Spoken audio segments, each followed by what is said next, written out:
Hey everyone, welcome to the podcast.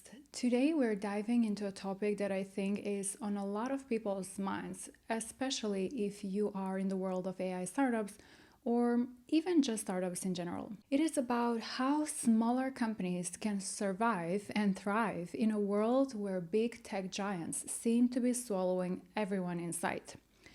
I mean, let's be real. The pace at which major players like Google, Microsoft, OpenAI, Amazon, and others are rolling out new AI products and features is staggering. Every time you blink, there is a new tool, a new API, or even a full-blown platform that could potentially render some niche startup ideas obsolete overnight. And I get it, it's daunting. But here's the thing, startups still have a unique edge. And today, I want to talk about how to tap into that and stay ahead of the curve. So let's break this down. I will cover why this phenomenon is happening, what the risks are, and most importantly, how smaller companies can navigate this landscape successfully. Let's start with a question. Why are big companies dominating so quickly? First off, let's talk about why big tech is moving so fast. The answer is pretty straightforward. Resources and data. These companies have access to insane amounts of computational power, decades of proprietary data, and a talent pool to develop groundbreaking solutions very quickly. They're not just playing in the sandbox anymore. They are building the sandbox, owning the shovel, and selling the sand. Take OpenAI, for example. ChatGPT is everywhere right now. And with its plugins and APIs, it's not just a chatbot. It's a foundational technology that other companies are building on top of.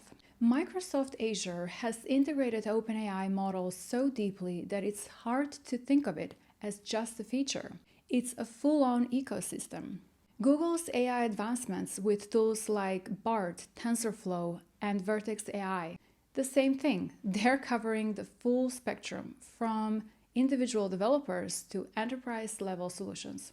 So, what does this mean for startups? It means that any idea rooted in basic AI capabilities like generating content, analyzing data, or automating workflows might already be done better, faster, and cheaper by these giants. And that is just the reality. What does this mean for a smaller AI company? Well, here's where things get tricky. Number one, feature obsolescence. Imagine you've spent months, maybe years, developing a product only to have Google roll out the same thing as part of a free update to Google Workspace. Suddenly, your value proposition takes a major hit. Then there is the pricing pressure. Big companies can afford to undercut you. They can roll out freemium models where the basic product is free but tied into their ecosystem. If you are charging even a modest fee for something similar, you are now in a race to the bottom.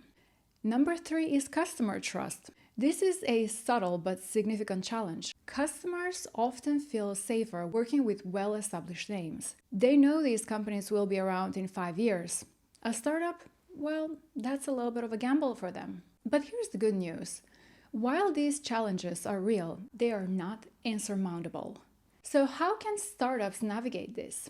Let's get into the strategies because there are ways to navigate this landscape successfully.